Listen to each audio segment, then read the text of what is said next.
Hi hello welcome to Sri Priya's kitchens. இன்றைக்கி நம்ம பார்க்க போகிறது என்ன சமையல்னா ஒரு வித்தியாசமான சமையல் தாங்க. நிறைய பேர் பண்ணியிருப்பாங்களான்லாம் தெரியல. முருங்கைக்கீரை பார்த்துருப்பீங்க. முருங்கைக்கீரை வந்து ஒரு புளிக்குழம்பு மாதிரி வைக்க போகிறேன். நெக்ஸ்ட் வந்து கேரட் பீன்ஸ் பொரியல் பண்ண போகிறேன். இதுதான் இன்றைக்கோட மெனு. இன்றைக்கி காலையில் எழுந்தோடனே ரொம்ப பீஸ்ஃபுல்லாக இருந்தது. நீங்கள் பார்த்துருப்பீங்க அந்த வியூவை. அப்படியே லைட்டாக தூறலோட ரொம்ப நல்லா இருந்தது பார்க்கறதுக்கே. ரொம்ப ரம்மியமாக இருக்கும். எங்களோட பால்கனிலேருந்து பார்க்கறதுக்கு அது வந்து செம்மையாக இருக்கும். என்னோடய கேமராவில் அந்த அளவுக்கு தெரியுதான்னு தெரியல. பட் ஆனால் நேரில் பார்க்கறதுக்கு அவ்வளோ நல்லாயிருக்கும். பீன்ஸை பொடி பொடியாக நறுக்கிட்டுருக்கேன். நெக்ஸ்ட்டு கேரட்டை வந்து பொடி பொடியாக நறுக்கிறேன். ஆக்சுவலாக பீன்ஸு கூட நல்லா நறுக்கிடலாங்க. ஆனால் கேரட்டை வந்து கை மேலேயே கத்தி போகும் பாருங்கள். பயமாக இருக்கும் எனக்கு கேரட் நறுக்கிறதுக்கு. பட் நான் சாப்பர் வச்சுருக்கேன். பட் நான் சாப்பரில் போடல. சரி இந்த மாதிரி குண்டு குண்டாக கொஞ்சம் நறுக்கினா தான் காய் பொரியலுக்கு நல்லாயிருக்கும்னு சொல்லிட்டு இந்த மாதிரி சாப்பர்னா ஒரேடியாக தூள் பண்ணிவிடுதுங்க மொத்தமாக. சரி அதனால் வேண்டான்னு சொல்லிட்டு எலக்ட்ரிக்கல் அது வந்து டச் பண்ணுற சாப்பர் தான் அது. பட் அது ரொம்ப தூள் பண்ணி விட்டுடுதா, அதனால் நான் அதை வந்து அவாய்ட் பண்ணிடுறது. ரொம்ப தூள்லாம் வெறும் கேரட் பொரியல்லாம் பண்ணிக்கலாம், நல்லாயிருக்கும். இது கேரட் பீன்ஸோடு சேர்ந்து பண்ணுறதுனால நம்ம ரொம்ப பொடியாக பண்ண வேண்டாம். நான் அந்த முருங்கைக்கீரை காரக்குழம்பு சொல்லியிருந்தேன் இல்லையா, அதுக்கு வந்து வெங்காயம் தக்காளி மட்டும் தான் நறுக்கிக்கிட்டேன். இதில் நான் கருவேப்பிலை ஆட் பண்ண மாட்டேன். கருவேப்பிலை ஆட் பண்ணோம்னா அந்த முருங்கைக்கீரையோட ஃப்ளேவர் வந்து கிடைக்காம போயிடும் அந்த குழம்புல. அதனால் நான் கருவேப்பிலை மோஸ்ட்லி ஆட் பண்ண மாட்டேன். முருங்கைக்கீரை சாம்பார் ஆகட்டும் காரக்குழம்பாகட்டும். நீங்கள் எல்லாருமே வந்து மோஸ்ட்லி சாம்பார் வச்சுருப்பீங்க, இல்லைனா முருங்கைக்கீரை கடையல் பொரியல் இதெல்லாம் பண்ணலாம். பட் நாங்கள் வந்து ஊரில் இருக்க சொல்ல அம்மா வந்து அடிக்கடி செய்வாங்க இந்த டிஷ்ஷை.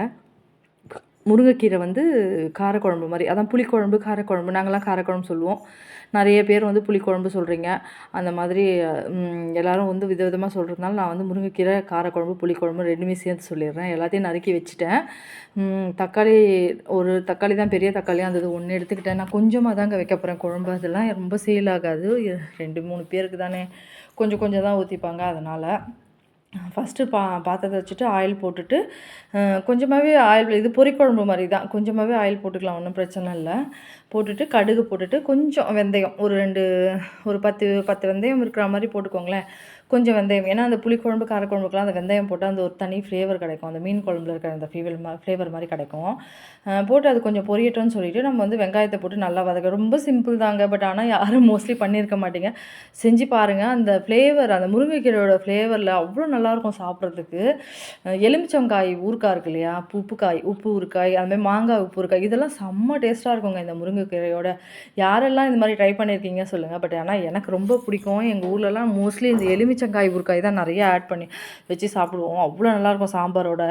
இந்த காரக்குழம்புக்கும் வச்சு சாப்பிட்டு பாருங்கள், செம்மையாக இருக்கும். நல்லா வதங்கினதுக்கப்புறம் வெங்காயம் தக்காளி ஆஸ் யூஷுவல் நம்ம மஞ்சள் பொடி மிளகாய் பொடி உப்பு போட்டு நம்ம வந்து இது தண்ணி தேவையான அளவுக்கு தண்ணி, மிளகாப்பொடி வந்து நான் கொஞ்சமாக தான் போட்டேன். ஏன்னா நம்ம கொஞ்சமாக தான் வைக்க போகிறோம். அதனால் இந்த குழம்புக்கெலாம் கொஞ்சமாக போட்டாவே போதுங்க. இது வந்து முருங்கைக்காய் தண்ணி குழம்பு மாதிரி ஒன்று வைப்பேன் நான். அதே மாதிரி தான் ஆஸ் யூஷுவல் இது முருங்கைக்கீரை தண்ணி குழம்புன்னு வச்சுக்கோங்களேன்.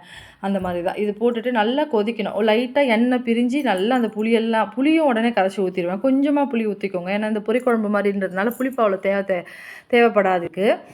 நல்லா கொதித்து அந்த லைட்டாக எண்ணெய் பிரிஞ்சு வரைச்சி முருங்கைக்கீரையை போட்டு மூடி வச்சுருங்க. தட்டு போட்டு மூடிடணும். ஏன்னா அந்த ஃப்ளேவர் வெளில போயிடக்கூடாது இல்லையா, அந்த குழம்புலேயே இருக்கணும். அதனால் தட்டு போட்டு மூடி வச்சுருங்க. கேரட் பீன்ஸ் வந்து நான் வந்து வேக வச்சுட்டேன் இன்றைக்கி. டேரெக்டாக கடாயிலையும் போடுவேன், அந்த மாதிரி போடலை. இன்றைக்கி வந்து தனியாக ஒரு பாத்திரத்தில் கடாயில் வச்சு தண்ணி போட்டு உப்பு போட்டு லைட்டாக மஞ்சள் பொடி போட்டு ஒரு முக்கால், அதான் வெந்துருச்சு நல்லா. ஒரு 5-10 நிமிஷத்துலேயே அது வெந்துடும் இல்லையா. நல்லா வெந்ததுக்கப்புறம் அந்த தண்ணியை கொஞ்சம் வடிகட்டிட்டேன். அது நம்ம சூப்பாக கூட குடிச்சிக்கலாங்க. அது கேரட் பீன்ஸோட தண்ணி தான். நம்ம அதை சும்மா லைட்டாக பூண்டு தட்டி போட்டு மிளகு உப்பு போட்டு தண்ணி சூப் மாதிரி கூட குடிச்சிக்கலாம். அந்த தண்ணியை வேஸ்ட் பண்ணலன்னா. நான் அளவாக தண்ணி வச்சிட்டிங்கன்னா பிரச்சனையே இல்லை. நான் கொஞ்சம் அளவாக தான் வச்சேன். எடுத்து நம்ம அதை கொஞ்சம் லைட்டாக ஸ்ட்ரெயின் பண்ணிவிட்டு, நான் அப்படியே கூட போடலாம், லைட்டாக ஸ்ட்ரெயின் பண்ணிவிட்டு கடாயை வச்சுட்டு நம்ம ஆஸ் யூஷுவல் தாளிப்பு அதை அப்போ பார்ப்போம். ஆக்சுவலாக கிறிஸ்மஸ் போன மறுநாள் வந்து எப்பயுமே வந்து இந்த சுனாமியை வந்து போன நாளை யாராலையுமே மறக்க முடியாது இல்லையா. அது வந்து எல்லாரோட மனசுலேயும் இன்றைக்கும் பீச்சுக்கு போனால் எனக்கு வந்து அந்த சுனாமி ஞாபகம் கண்டிப்பாக வருங்க. எங்கள் வீட்டுக்காரர் வந்து பீச்சுக்கு போக சொல்லலாம் கிண்டல் பண்ணுவார் என்ன, சுனாமி வரப்போகுது இன்றைக்கின்னு சொல்லிட்டு. உண்மையிலேயே அந்த பயம் வந்து எல்லார் மனசுலேயும் ஆழமாக உட்காந்துருச்சு பார்த்தீங்களா. அந்த பயத்துலேருந்து யாருமே மோஸ்ட்லி விடுபந்தா மாதிரி எனக்கு இப்போ தெரியல.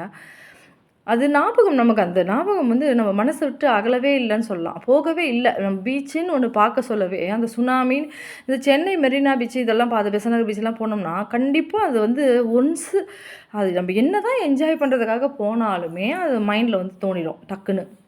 என்னடா இது இந்த கடல்ல கொஞ்ச நாள் வந்து நான் பீச்சுக்கே போகலங்க. நான் ஒரு 1 இயர், 2 இயர் வந்து 2 இயர்ஸ் கிட்ட பீச்சுக்கே போமாட்டேன். எனக்கு அவ்ளோ பயம். பீச்ச பார்த்தா அவ்ளோ கோவம் வரும் எனக்கு.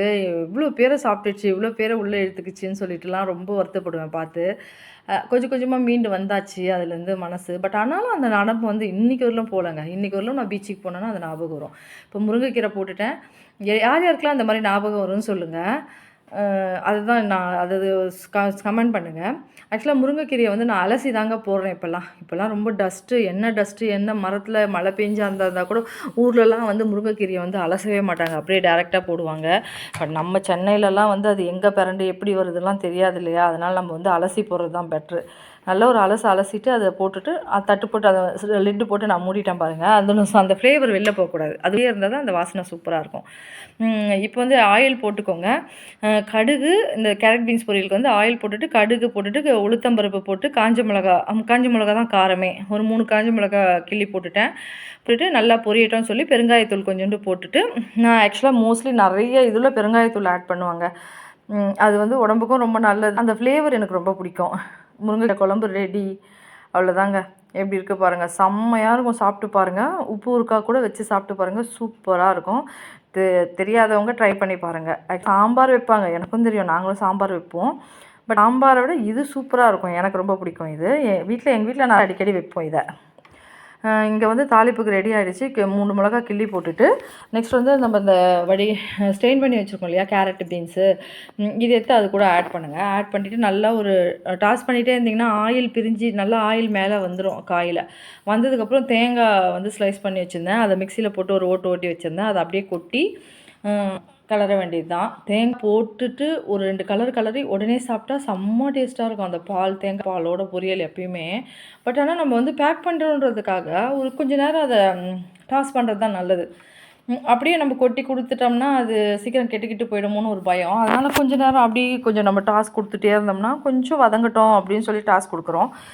அந்த மாதிரி கொடுக்கக்கூடாது. ஆக்சுவலாக தேங்காயெலாம் கொட்டினா ஆஃப் பண்ணிடணும். அதுதான் ஆக்சுவலாக அது கரெக்ட். ஏன்னா எதுக்கு சொல்கிறேன்னா நமக்கு வந்து கொலஸ்ட்ரால் சேராமல் இருக்கும். நம்ம இந்த மாதிரி போட்டு வதக்கணும்னு வச்சுக்கோங்களேன், அதுலேருந்து ஆயில் வருன்றாங்க. பட் அது எந்த லெவலில் எவ்வளோ அளவுக்கு அது உண்மைலாம் எனக்கு தெரிலங்க. பட் நிறைய பேர் அப்படி தான் சொல்லுவாங்க. பட் ஆனாலும் எனக்கு டேஸ்ட் வைஸ் பார்த்தீங்கன்னா தேங்காவை போட்டுட்டு ஒரு கலர்னோன்னா அதை எடுத்து சாப்பிட்டு பாருங்கள். அவ்வளோ டேஸ்ட்டாக இருக்கும். அந்த தேங்காவோட அந்த ருசி பால் அதோட அவ்வளோதாங்க. இந்த கேரட் பீன்ஸ் பொரியல் ரெடி. நான் சிம்பிளாக தாங்க எல்லா பொரியலும் பண்ணுவேன். ஆனால் சாப்பிட்றதுக்கு அவ்வளோ டேஸ்ட்டாக இருக்கும். நிறைய பேர் வெங்காயம் அது இது எல்லாம் போடுவாங்க. நான் அதெல்லாம் எதுவுமே போட மாட்டேன். பொரியலுக்கெல்லாம் வந்து இப்படி பண்ணி பாருங்கள். இதெல்லாம் ரொம்ப நல்லாயிருக்குங்க. இதெல்லாம் நீங்கள் செஞ்சு பாருங்கள். ரொம்ப சிம்பிள். ஆனால் பிடிக்காதவங்க கூட சாப்பிடுவாங்க. அவ்வளோ நல்லாயிருக்கும் சாப்பிட்றதுக்கு. கேபேஜ் கூட நான் பண்ணுறேன் ஒரு நாளைக்கு பாருங்கள். அவ்வளோ நல்லா வரும். முருங்கைக்கீரை கார குழம்புனா யாருக்குமே அதிசயமாக தான் இருக்கும்னு நினைக்கிறேன். ட்ரை பண்ணி பாருங்கள். ஆனால் நான் நிறைய பேர்கிட்ட சொல்லியிருக்கேன். நிறைய பேர் முருங்கைக்கீரைல கார குழம்பா அப்படிலாம் கேட்டிருக்காங்க என்கிட்டயே. எனக்கு அப்போலாம் ஆமாம் வைப்பாங்களே, எங்கள் வீட்டில் வைப்பாங்கன்னு சொல்லிட்டு நான் வந்துடுவேன்.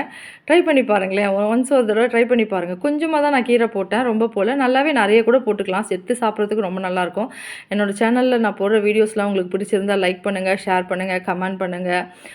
யாருமே கமெண்ட்ஸ் பண்ண மாட்டேறீங்க. நானும் கமெண்ட் வரும் வெயிட்டிங்கில் இருக்கிற யாரும் கமெண்ட்ஸ் பண்ண மாட்டேன்றீங்க. ட்ரை பண்ணுங்கள். Okay, thank you.